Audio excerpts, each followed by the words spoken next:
Bismillahirrahmanirrahim.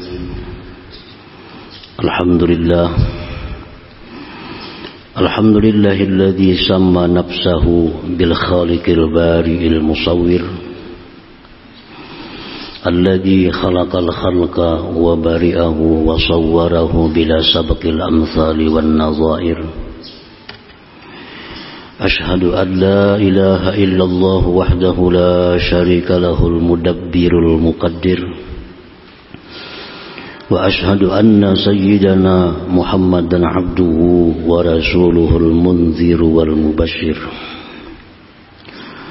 Allahumma salli wa sallim ala nabiyyil muzammil wal muddaththir sayyidina wa maulana Muhammadinil hadi ilal taqwa wal birr wa ala alihi wa ashabihi wa zurriyatihi wa atba'ihi ila yaumil akhir. Amma ba'd. Al-mukarramun wal muhtaramun ma'asyiral habaib wal ulama, para muhibbin, hadirin hadirat rahimakumullah.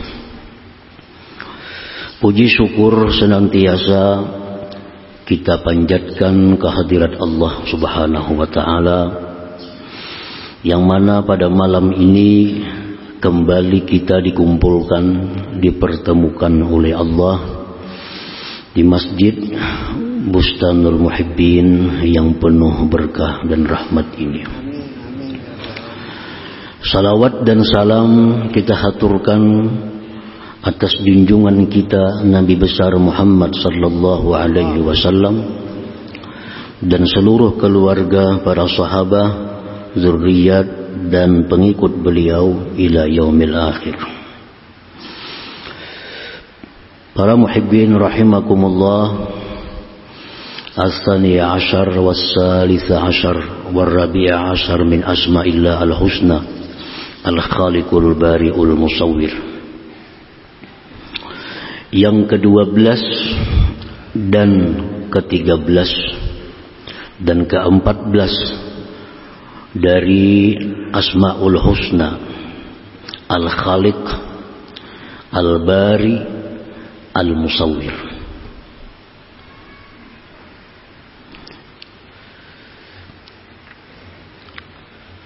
Dalil daripada tiga nama itu sebagai namanya Allah Subhanahu wa ta'ala di dalam Al-Quranul Karim. Allah Subhanahu wa ta'ala berfirman dalam surat Al-Hasyr, Huwallahul khaliqul bari'ul musawwir. Al-Khaliq, Al-Bari, Al-Musawwir itu merupakan tiga nama yang dianggap mirip maknanya.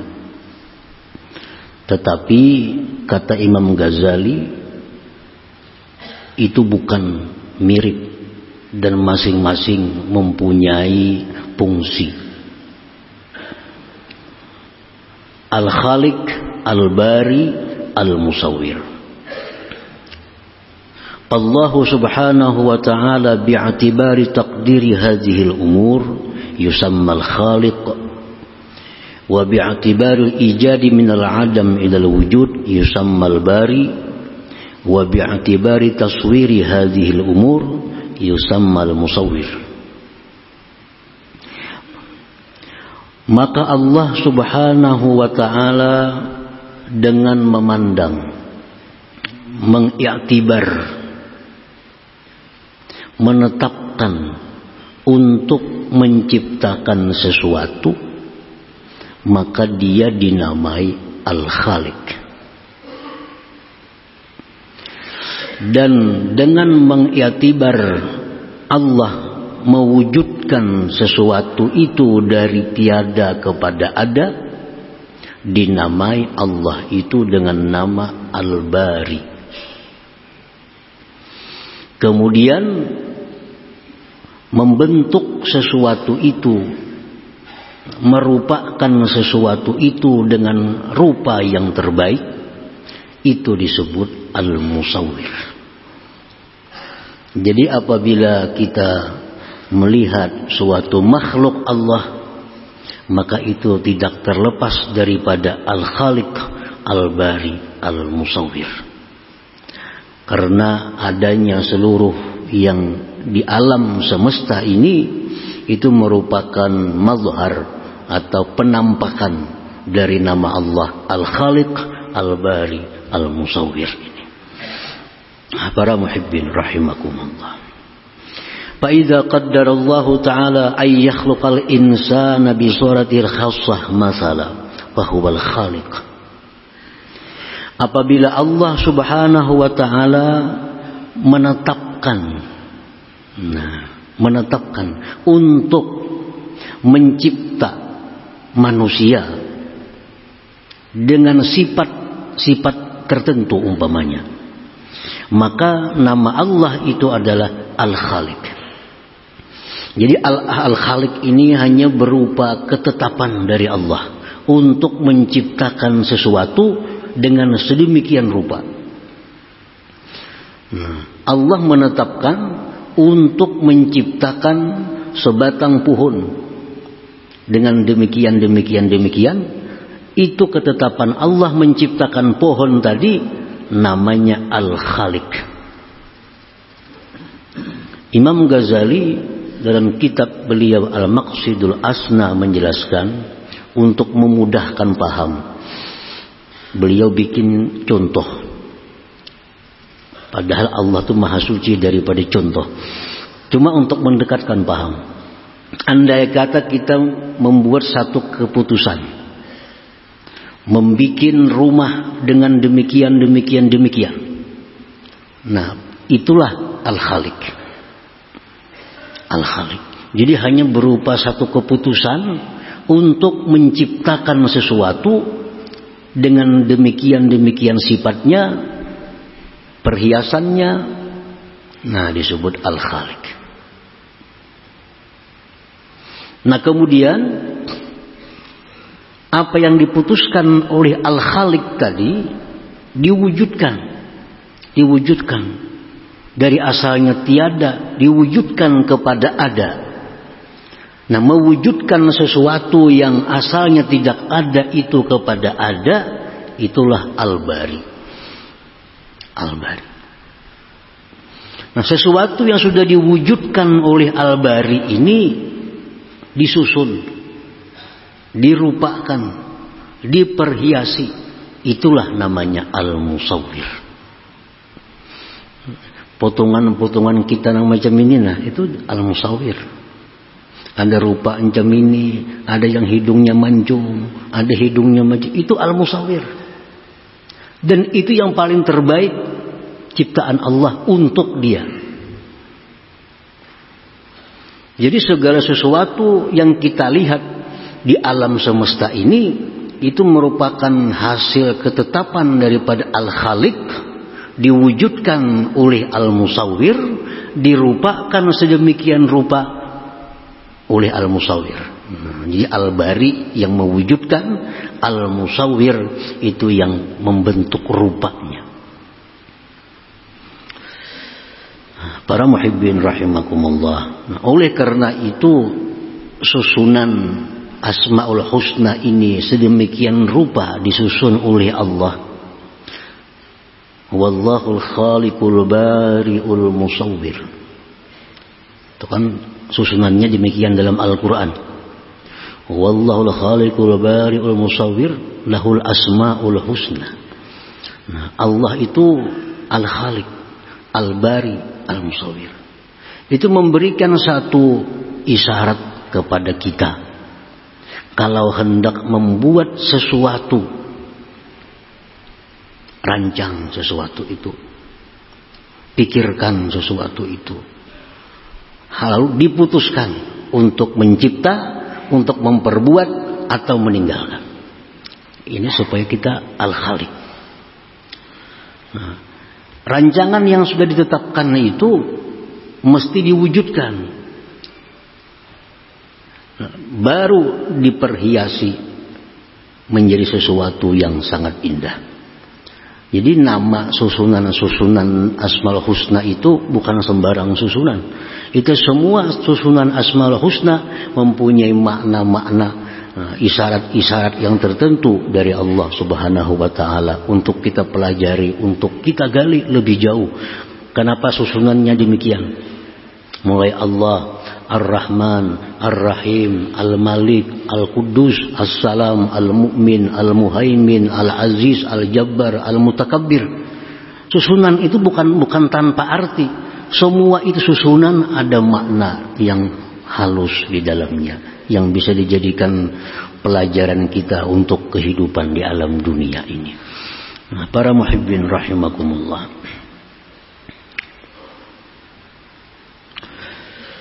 Faidza qaddarallahu ta'ala ay yakhluqal insan bi suratil khassah masala fahuwal khaliq.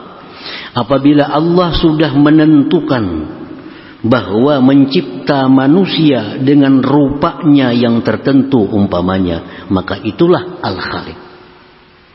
Faidza awjada ma qaddar minal khalqi fahuwal bari. Bila Allah mewujudkan apa yang Dia tetapkan, Dialah Al-Bari. Wa idza sawwarahu bitilka suratil muqaddarah fahuwal musawwir. Bila Allah membentuk, merupakan sesuatu dengan rupa yang sudah ditetapkan, itulah musawwir. Jadi 3 nama ini hampir tidak bisa dipisahkan. Al-Khaliqul Bariul Musawwir. Imam Ghazali pun di dalam kitab beliau dalam membahas kalimat ini, Asmaul Husna ini biasa Ar-Rahman satu bab, Ar-Rahim satu bab. Nah, untuk ini tiga sekaligus. Karena merupakan kesatuan yang tidak bisa dipisahkan antara Al-Khaliq, Al-Bari, Al-Musawwir. Nah, para muhibbin rahimakumullah. Al-mu'min bi asma'illah, orang yang beriman dengan nama-nama Allah, Al-Khaliq, Al-Bari, Al-Musawwir. Kita beriman nama Allah itu ada Al-Khaliq. Kita beriman nama Allah itu ada Al-Bari. Kita beriman nama Allah itu ada Al-Musawwir. Keimanan kita kepada nama-nama ini adalah wajib. Kada percaya kafir. Berarti kada percaya dengan Al-Quran.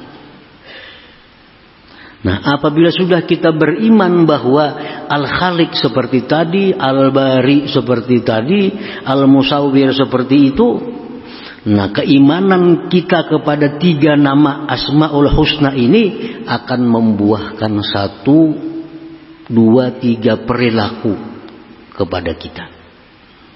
Karena setiap kepercayaan pasti membuahkan perbuatan kita. Kita percaya kepada api itu panas, lalu kita menjauh dari api. Karena percaya api itu panas. Setiap kepercayaan akan membuahkan satu kelakuan.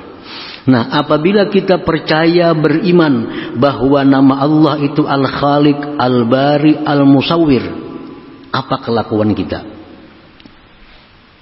yang dituntut oleh keimanan itu?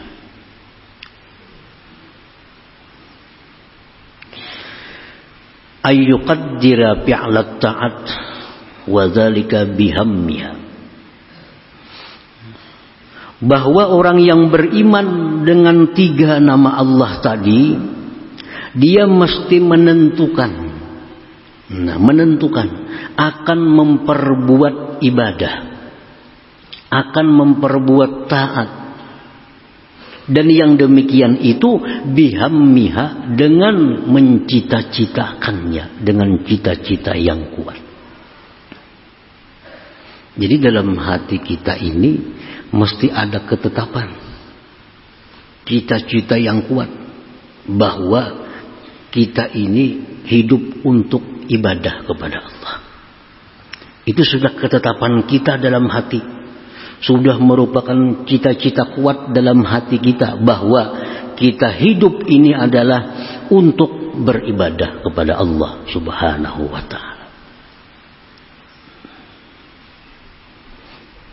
baik secara umum atau lebih baik lagi ketetapan-ketetapan ibadah, cita-cita ibadah kita itu kita rincikan satu persatu agar lebih banyak dapat ganjaran pahala dari Allah Subhanahu wa taala. Misalnya, setiap malam kita mempunyai takdir, ketetapan, cita-cita yang kuat. Setiap malam kita bercita-cita, esok pagi aku sembahyang subuh berjamaah di awal waktu. Nah, cita-cita. Dan esok aku akan sembahyang duha pada jam 9 misalnya. Esok aku akan baca Quran 1 juz. Esok aku akan sembahyang zuhur berjamaah di awal waktu. Besok aku akan sembahyang maghrib di awal waktu berjamaah. Besok aku akan bersedekah. Besok aku akan memberi makan orang. Nah, kita buat cita-cita, kita buat ketetapan-ketetapan kita untuk besok hari. Nah,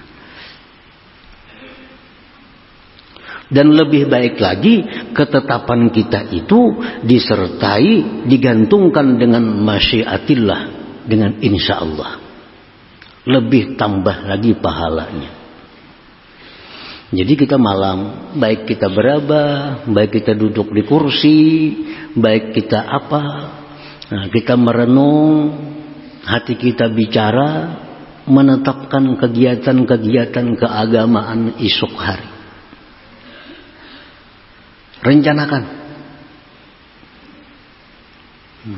Dan itu apabila diakhiri dengan insya Allah, maka apa yang kita cita-citakan malam tadi untuk esok itu harapan besar akan ditolong oleh Allah Subhanahu wa taala untuk mewujudkannya. Jadi alangkah baiknya cita-cita ibadah yang kita lakukan di masa akan datang kita tutup dengan insya Allah.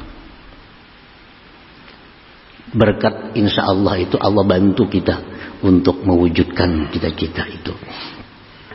Para muhibbin rahimakumullah. Di dalam sebuah hadis yang sahih disebutkan bahwa Rasulullah bersabda yang maknanya Nabi Sulaiman bin Daud alaihissalam, beliau mengawini 60 perempuan. Ada riwayat mengatakan 70. Ada mengatakan 90. Walhasil Nabi Sulaiman mengawini banyak perempuan. Apa alasan beliau kawin dengan banyak perempuan itu? Karena beliau punya cita-cita, punya niat. Satu orang istri akan melahirkan satu anak yang akan berjuang fisabilillah. Cuma waktu itu Nabi Sulaiman kada ingat mengucapkan insya Allah. Itu masalahnya, kada ingat mengucap insya Allah. Nah, waktu berjalan, semua Bini Sidin itu tamanang. Tamanang begitu apa? Mandul. Ada malah alang 90 bini mandul. Cuma satu yang bisa melahirkan. Yang lahir itu pun anaknya kada sempurna, hanya separuh tubuh, kada bisa apa-apa. Rasulullah SAW Nabi kita bersabda, memberikan komentar terhadap kisah itu. Ujar Nabi kita, andai kata Nabi Sulaiman itu mengucapkan insya Allah, maka semua istrinya akan melahirkan pejuang-pejuang fisabilillah. Jadi setiap kali kegiatan, rencana kegiatan kita ibadah, sangat dianjurkan dalam agama kita ditutup dengan insya Allah itu. Besok kita punya niat, malam ini punya niat, malam ini punya cita-cita yang kuat, malam ini punya ketetapan, esok sembahyang subuh, duha, sembahyang zuhur, berjamaah, memberi makan orang, bersedekah, berbuat macam-macam kebaikan, insya Allah itu akan dibantu oleh Allah. Jadi kalau kita beriman dengan nama Allah Al-Khaliq, kita mesti menetapkan perbuatan-perbuatan ibadah kita, karena kita dicipta oleh Allah hanya untuk satu, ibadah kepada Allah Subhanahu wa ta'ala. Nah kemudian sesudah kita bercita-cita demikian, bukti iman kita kepada Al-Khaliq, sampai besok waktunya wujudkan ibadah yang kita citakan itu sebagai bukti iman kita kepada Al-Bari, nama Allah yang mewujudkan apa yang ditetapkan. Janji subuh sembahyang berjamaah, laksanakan. Pukul 9 janji sembahyang duha, laksanakan. Janji malam tadi membaca Quran 1 juz, laksanakan. Nah semua cita-cita itu kita laksanakan. Nah hadirin hadirat para muhibbin rahimakumullah. Jadi keuntungannya kita mencita-cita kebaikan itu, keuntungannya kita menetapkan satu kebaikan yang akan kita perbuat di waktu yang akan datang itu kita sudah dicatat oleh Allah satu kebaikan. Satu kebaikan. Dalam riwayat yang sahihah disebutkan Allah berfirman dalam hadis kursi, paman hamma bihasanah, barang siapa yang memperbuat satu kebaikan, mencita-cita satu kebaikan, mencita-cita satu kebaikan, dan belum dia laksanakan kebaikan itu, kata baha indahu hasanatan kamilah, Allah tulis dalam buku catatan amal satu kebaikan yang sempurna. Belum lagi digawi, belum dilaksanakan, kita sudah dapat keuntungan satu kebaikan yang sempurna. Jadi itu keuntungan ibadah yang dicita-citakan dengan ibadah yang secara spontan. Ibadah yang dicita-citakan itu ada plusnya. Berapa jam kita waktu mencita-cita ditulis oleh Allah, dan kita dijadikan orang yang punya maksud baik. Nah, dijadikan Allah orang yang punya niat yang bagus.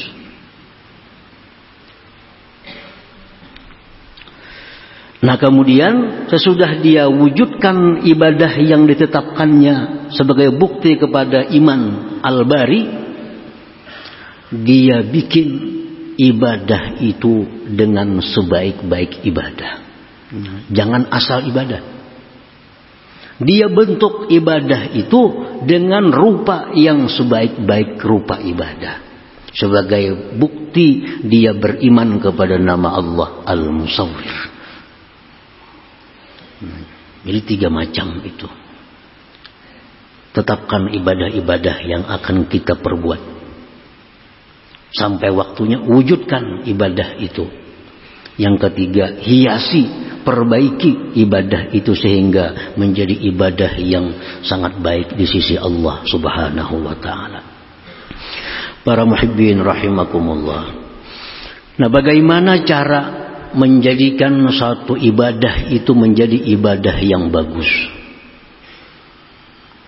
Imam Al-Ghazali mengatakan, yang pertama, ibadah yang kita perbuat ini menjadi ibadah yang bagus bi ikhlasil amal, dengan mengikhlaskan amal.